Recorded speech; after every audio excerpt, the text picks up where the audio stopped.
Yes guys, what's going on? Welcome to AdamMcKola TV. It's weekly United time. Yes, we're back with another weekly United where we wrap up the week in the world of Manchester United. And even though there has been no football, there's still plenty to discuss with loads of latest news, loads of people speaking about Manchester United, transfer rumours, transfer news, all sorts going on in the world of Manchester United. So we're going to take the time here on the weekly United to try and wrap all of that up and have a little chat about it. Why not wrap everything up that we've been discussing in the United daily lives on a daily basis, because we're live here every single day on AdamMcKola TV with latest Manchester United news, but put it together into a nice little package and have a little chat about all the main talking points of this week. And the first one we're going to talk about is Manchester United and football in general stepping up and helping those in need at this certain time, in these uncertain times in the world at the moment. So it's great to see Manchester United and the football players coming together to stand up for the NHS. Not only have we seen the players uniting, football players as a whole, not just Manchester United's players uniting, but also Juan Mata's organisation Common Goal coming together to create another fund for the coronavirus pandemic. But also Manchester United have announced a package of measures to help and support the NHS in the response to the coronavirus pandemic, even going as far as to offering up the use of Old Trafford if necessary and various other different facilities, which is a great move by Manchester United and by the owners at the club and those that make those decisions.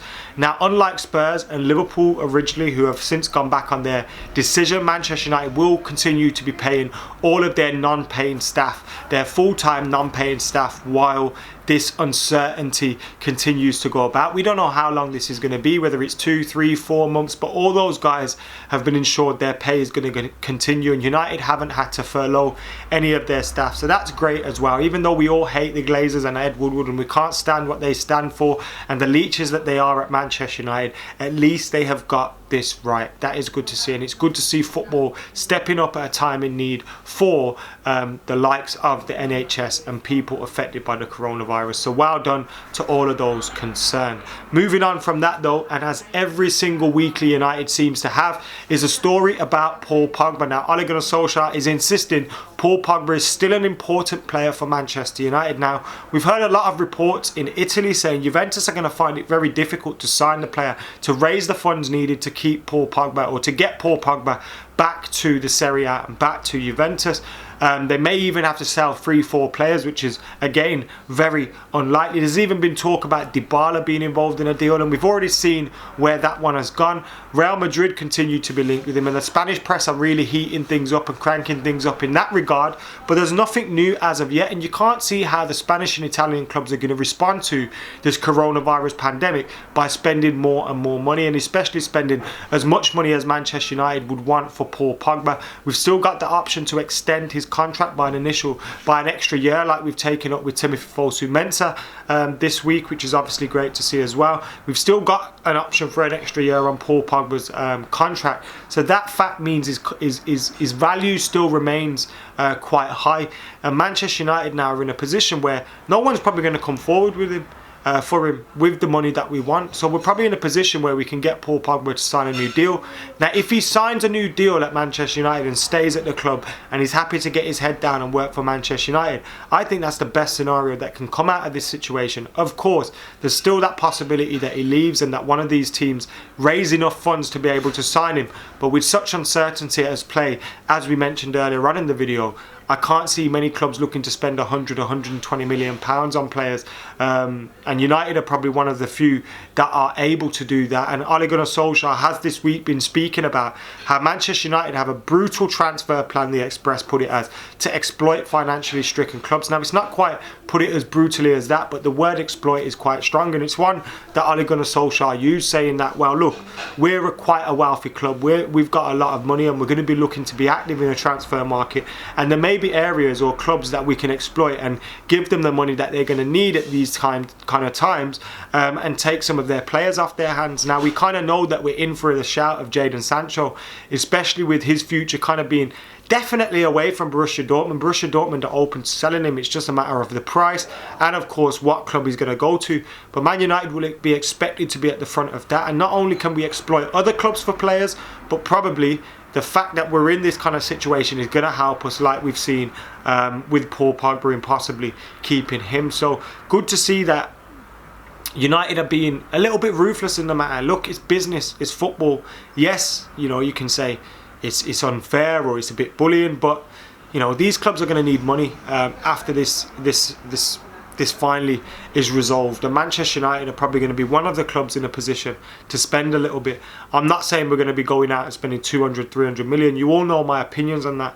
I think we'll get probably Sancho and Igalo and not much else, but this isn't a bad sign if we're speaking like this. Eric Bailly has been speaking positive things as well, and obviously speaking about Ole Gunnar Solskjaer this week, how much he's backing him, but also speaking about how much he's committed to Manchester United. Now he's had difficulties with injuries over the last couple of seasons, and because of that he's not had a great opportunity to show his worth to Manchester United, but hopefully his injury problems are now behind him and he can come back and get back into the mix and be a better player for Manchester United, because in my opinion Eric Bailly is amongst our best two centre-halves. In my opinion, he should be alongside Harry Maguire. He should be our first choice centre-half alongside the captain, and everyone else should be battling for that position with him.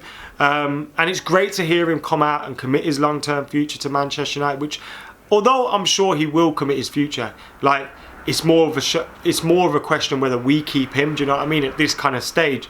But it's great to hear his commitment to the club and getting back playing football and repaying the faith that has been shown in him. And he's saying, obviously, I'll give all my strength to Manchester United.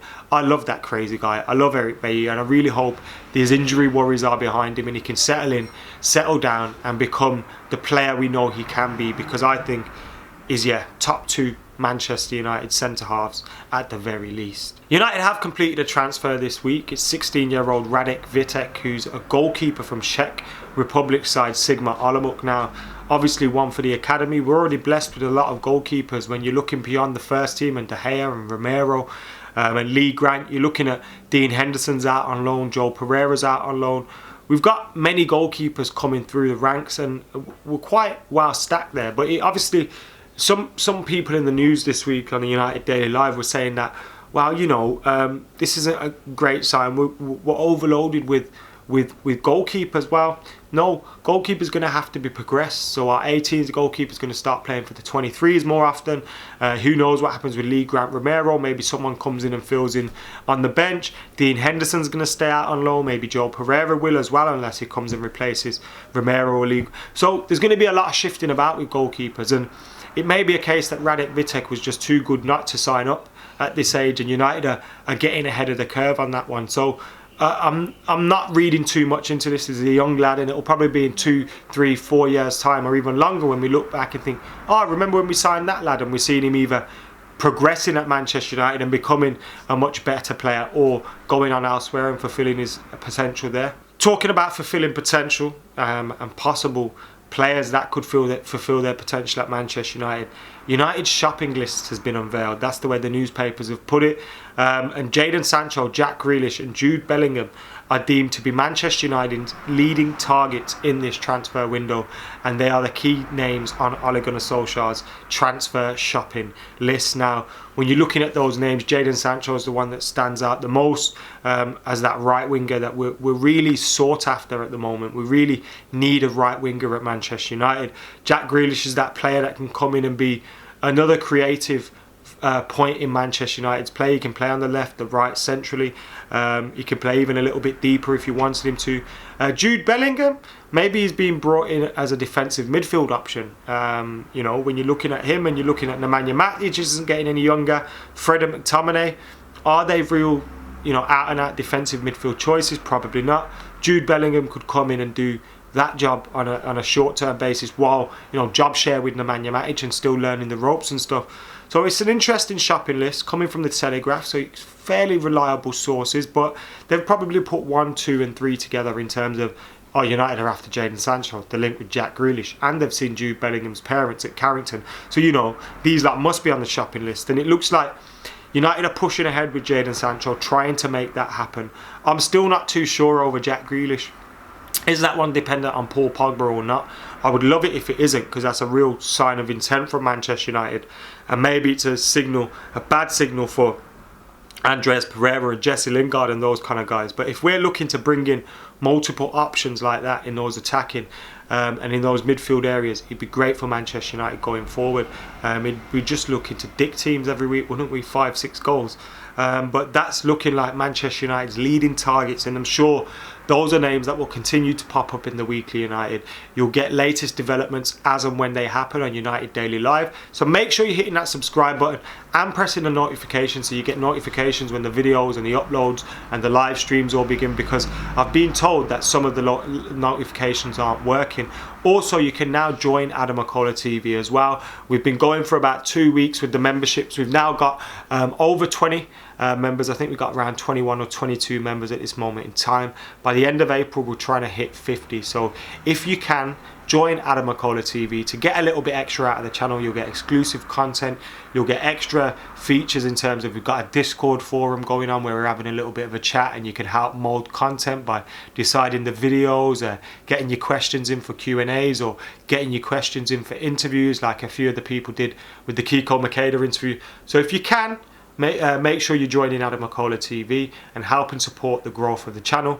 If you can't join, then make sure you're subscribing and hitting them notification buttons and getting involved every single time you see an upload. Remember, daily content here, and it's been a pleasure during this lockdown period as well. You guys are keeping me sane and keeping me going, keeping me with a structure and a little bit of format, so thank you very much for that. Make sure you're keeping it liking, commenting, sharing and subscribing. Get your thoughts in on everything we've discussed in the Weekly United in those comments below. For now, I've been AdamMcKola, you lot have been legends, we're out of here.